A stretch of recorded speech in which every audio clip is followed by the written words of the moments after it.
Hello, welcome to royal studies for competitive exam. আজকে থেকে আর একটা নতুন বইয়ের সিরিজ করছি। এটা হচ্ছে লীলা রায়ের ক্র্যাক কেপি কনস্টেবলের এই সিরিজটা হবে।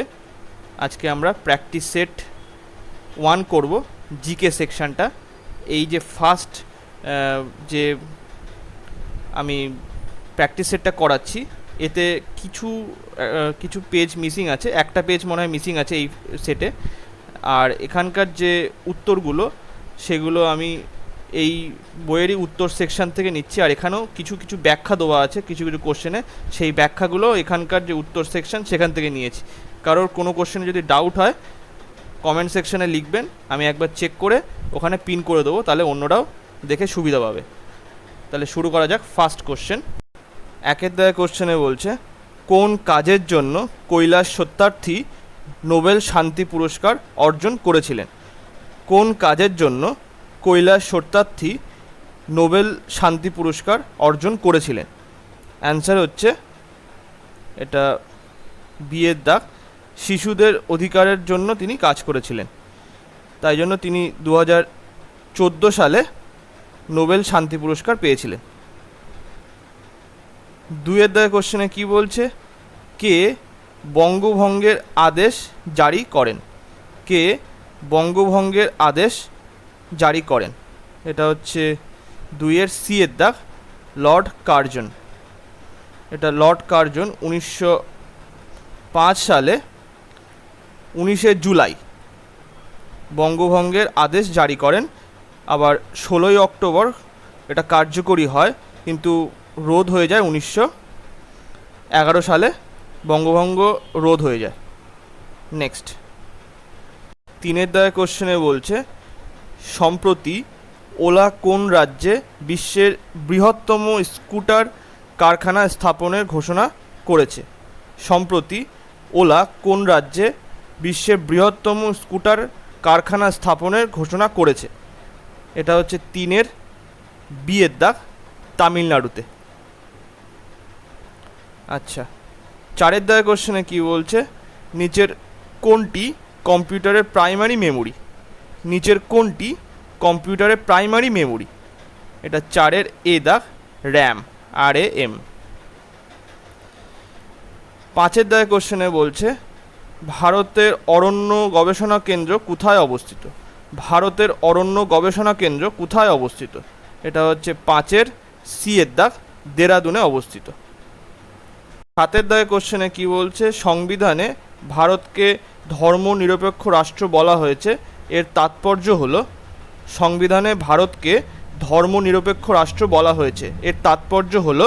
এটা হচ্ছে সাতের সি এর দাগ, রাষ্ট্র মনে করে ধর্ম নাগরিকদের নিজস্ব ব্যাপার এবং ধর্মের ভিত্তিতে কোনোরূপ বৈষম্য করা হয় না। এটা হচ্ছে মূল তাৎপর্য।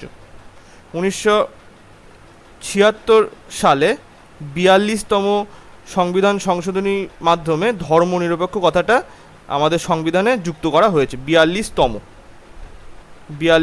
সংবিধান সংশোধনীর মাধ্যমে ধর্মনিরপেক্ষ কথাটা সংবিধানের মধ্যে যুক্ত করা হয়েছে। নেক্সট, আটের দাগে কোশ্চেনে বলছে, আর্য শব্দটির প্রকৃত অর্থ হলো? আর্য শব্দটির প্রকৃত অর্থ হলো? এটা হচ্ছে আটের বিয়ের দাগ, জাতি বিশেষ একজন। এটা একটা জাতি বিশেষ। আর আর্যরা ভারতে প্রথম লৌহের ব্যবহার শুরু করেছিল। নেক্সট, 11 দাগে কোশ্চেনে বলছে, ফা হিয়েনের ভারত ভ্রমণের সময় গুপ্ত সম্রাট কে ছিলেন? ফা হিয়েনের ভারত ভ্রমণের সময় গুপ্ত সম্রাট কে ছিলেন? এটা হচ্ছে 11-র অ্যান্সার হচ্ছে সি এর দাগ, দ্বিতীয় চন্দ্রগুপ্ত। নেক্সট, 12 দাগে কোশ্চেনে বলছে, ক্রিয়া জগতে যে ব্যক্তিকে ফ্লাইং শিখ বলা হয় তার আসল নাম কি? ক্রিয়া জগতে যে ব্যক্তিকে ফ্লাইং শিখ বলা হয় তার আসল নাম কি? এটা হচ্ছে 12-র সি এর দাগ, মিলখা সিং। আসল নাম হচ্ছে মিলখা সিং। তিনি একজন প্রাক্তন ভারতীয় সৈনিক ছিল এবং খেলার বিষয়ে তিনি অনুরাগী ছিল। আর তার লেখা বইটা হচ্ছে কি, track field. Track, TRACK, track field,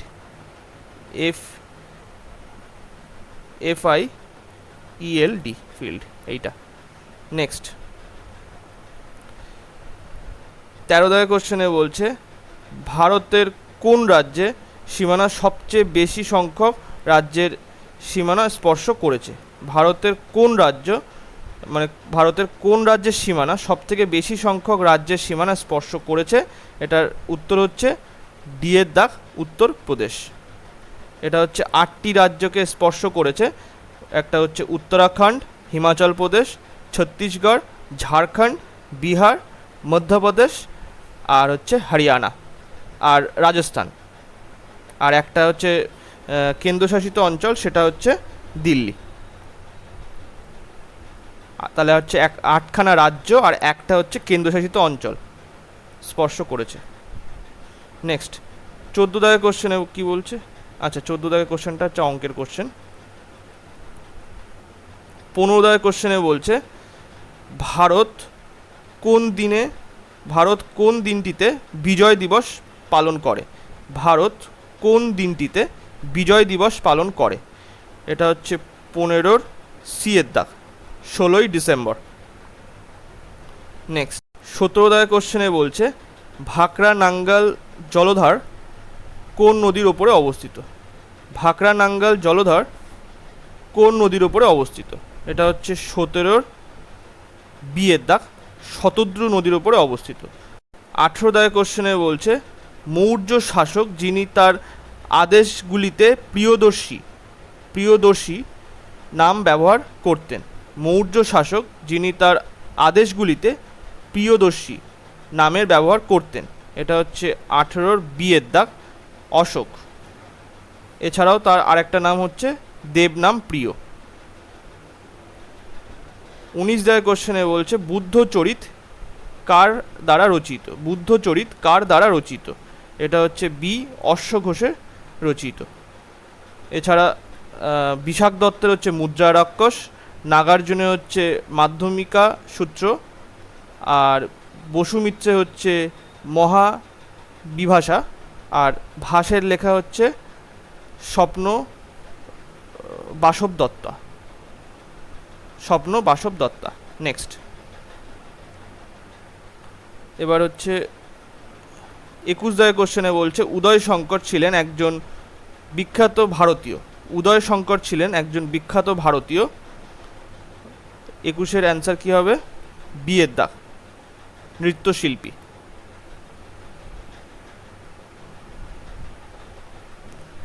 23 দাগের কোশ্চেনে কি বলছে ভারতের সর্বোচ্চ অসামরিক পুরস্কার হলো? ভারতের সর্বোচ্চ অসামরিক পুরস্কার হলো 23-এর কোন অ্যান্সারটা হবে? সি এর দাগ, ভারত রত্ন। ভারতরত্ন হচ্ছে 1954 সাল থেকে দেওয়া শুরু হয়েছিল।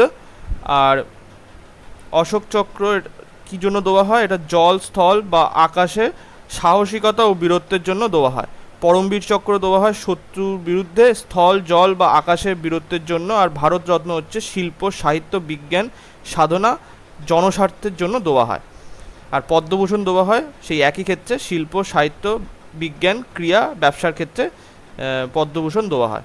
পদ্মবিভূষণ আর পদ্মভূষণ একই, সব ক্ষেত্রে ওই শিল্প, সাহিত্য, বাণিজ্য, ক্রিয়া আর ব্যবসা এই সমস্ত। 24 দাগের কোশ্চেনে বলছে দিল্লির কোন সুলতান বাজারের মূল্য নিয়ন্ত্রণের জন্য আইন চালু করেন? দিল্লির কোন সুলতান বাজারের মূল্য নিয়ন্ত্রণের জন্য আইন চালু করেন? 24-এর অ্যান্সার হচ্ছে সি, আলাউদ্দিন খিলজি। আর ইনি হচ্ছেন খলজি বংশের শ্রেষ্ঠ সুলতান। তিনি নিজেকে সিকান্দারি সানি বলতেন বা দ্বিতীয় আলেকজান্ডার বলতেন। আচ্ছা, আর তিনি রেশনিং ব্যবস্থাও চালু করেন। আর তার হচ্ছে আই অ্যাম দ্য স্টেট এবং কিংশিপ হ্যাজ নো কিনশিপ নীতিতে বিশ্বাসী ছিলেন। নেক্সট চলো 27 দাগের কোশ্চেনে বলছে এলপিজি এর মুখ্য উপাদানটি হলো এটা হচ্ছে 27-এর সি এর দাগ, বিউটেন। নেক্সট, আচ্ছা এছাড়া এলপিজির আরও উপাদান আছে, এখানে বিউটেন প্রোপেন দুটোই হওয়া উচিত, বিউটেন প্রোপেন দুটোই হওয়া উচিত। এখানে এলপিজির প্রধানত প্রোপেন, বিউটেন আর আইসোবিউটেন এই তিনটে নিয়েই হচ্ছে এলপিজি তৈরি হয়, তাহলে এইখানে দুটো অ্যান্সারই হওয়া উচিত, বিউটেন আর প্রোপেন। নেক্সট 28 দাগের কোশ্চেনে কি বলছে, এখানে বলছে যে নিচের কোনটি ভারতে 100% জৈবিক কেন্দ্রশাসিত অঞ্চল হয়ে উঠেছে, নিচের কোনটি ভারতে 100% জৈবিক কেন্দ্রশাসিত অঞ্চল হয়ে উঠেছে, এটা হচ্ছে 28-এর ডি এর দাগ, লাক্ষাদ্বীপ। 30 দাগের কোশ্চেনে বলছে দেশীয় সংবাদপত্র আইন ভার্নাকুলার প্রেস অ্যাক্ট কে জারি করে, দেশীয় সংবাদপত্র আইন ভার্নাকুলার প্রেস অ্যাক্ট কে জারি করেন, 30-এর অ্যান্সার কোনটা হবে, বি এর দাগ, লর্ড লিটন জারি করেন। কত সালে, 1878 সালে জারি করেন, 1878 সালে। নেক্সট, আর রিপন হচ্ছে বাতিল করেছিল কত সালে, 1882 সালে রিপন বাতিল করেছিল। নেক্সট, চলো এবারে 32 দাগের কোশ্চেনে বলছে পেন্সিলে ব্যবহৃত পদার্থটি হলো, পেন্সিলে ব্যবহৃত পদার্থটি হলো, এটা হচ্ছে 32-এর বি এর দাগ, গ্রাফাইট।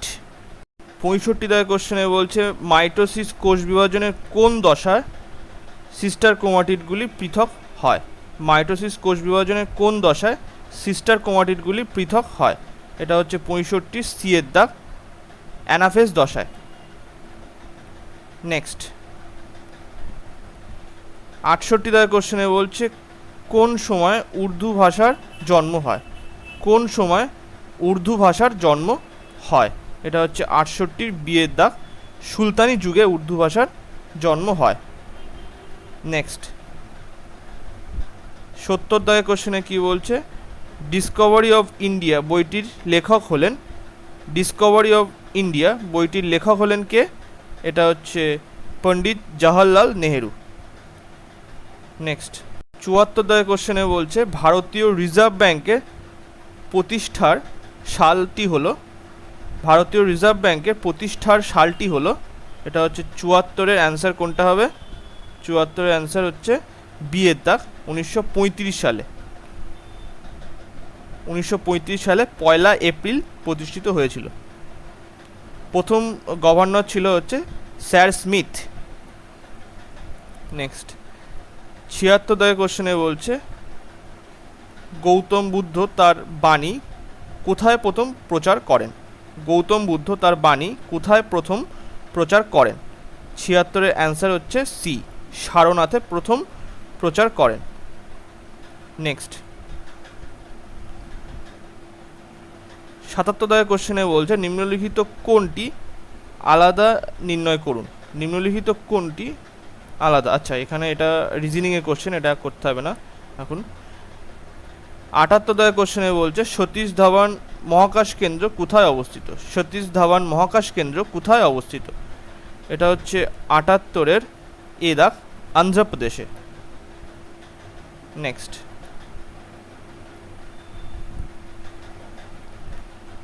82 দাগের কোশ্চেনে বলছে ভরবেগ ও ভর, ভরবেগ ও ভার, সরি ভরবেগ ও ভার, এটা হচ্ছে 82-র অ্যান্সার হবে বি এর দাগ, উভয় ভেক্টর রাশি, উভয় ভেক্টর রাশি। নেক্সট মধ্যে সেই সম্পর্ক বিদ্যমান, আচ্ছা এটাও রিজনিংয়ের কোশ্চেন। 85 দাগের কোশ্চেনে গৌতমী ও বশিষ্ঠ কোন নদীর প্রধান শাখা নদী, গৌতমী ও বশিষ্ঠ কোন নদীর প্রধান শাখা নদী, এটা হচ্ছে 85-র এ দাগ, গোদাবরী নদীর শাখা নদী। 87 দাগের কোশ্চেনে বলছে ভারতের পঞ্চবার্ষিকী পরিকল্পনা শুরু ও কার্যকরী হওয়ার সাল হলো, ভারতের পঞ্চবার্ষিকী পরিকল্পনা শুরু ও কার্যকরী হওয়ার সাল হলো, এটা হচ্ছে 87-র অ্যান্সার হচ্ছে বি এর দাগ, 1951 সালে। 88 দাগের কোশ্চেনে কি বলছে এটা হচ্ছে কুদানকুলাম পরমাণু শক্তি উৎপাদন কেন্দ্র অবস্থিত। কুদানকুলাম হবে এটা, কুদানকুলাম পরমাণু শক্তি উৎপাদন কেন্দ্র অবস্থিত। এটা হচ্ছে 88 এ দাগ, তামিলনাড়ুতে। নেক্সট 90 দাগের কোশ্চেনে বলছে জনপ্রিয় লোকনৃত্য ভাংড়া উদ্ভব হয়েছিল। এটা হচ্ছে বিয়ের দাগ, পাঞ্জাবে। 92 দাগের কোশ্চেনে বলছে হাত ঘড়িতে দম দেওয়ার সময় স্প্রিংয়ের, হাত ঘড়িতে দম দেওয়ার সময় স্প্রিংয়ের কি হয়? এটা হচ্ছে 92 বিয়ের দাগ, স্থিতিশক্তি বৃদ্ধি পায়। হাত ঘড়িতে দম দেওয়ার সময় স্প্রিংয়ের স্থিতিশক্তি বৃদ্ধি পায়।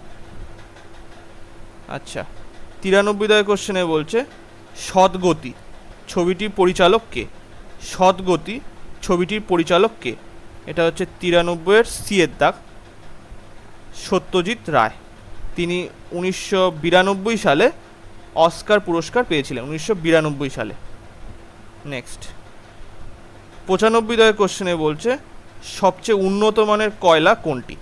সবচেয়ে উন্নত মানের কয়লা কোনটি? এটা হচ্ছে ডি এর দাগ, অ্যান্থ্রোসাইট। নেক্সট আচ্ছা 97 দাগের কোশ্চেনে বলছে যে, দাঁড়াও 97 দাগের কোশ্চেনটা একটু সাইডে নিয়ে যাই। হ্যাঁ বলছে 97 দাগের কোশ্চেনে বলছে যে মৌলের পরমাণুর নিউক্লিয়াসে নিউট্রন থাকে না সেটি হলো, যে মৌলের পরমাণুর নিউক্লিয়াসে নিউট্রন থাকে না সেটি হলো 97 এর অ্যান্সার বি এর দাগ, হাইড্রোজেনে।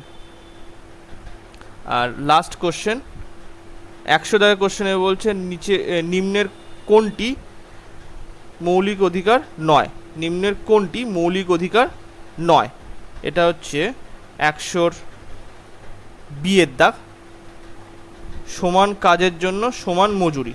সমান কাজের জন্য সমান মজুরি এটা এখনও মৌলিক অধিকার নয়। ভিডিওটা এই পর্যন্তই। ভিডিওটা ভালো লাগলে লাইক, কমেন্ট এবং শেয়ার করবেন। Thank you.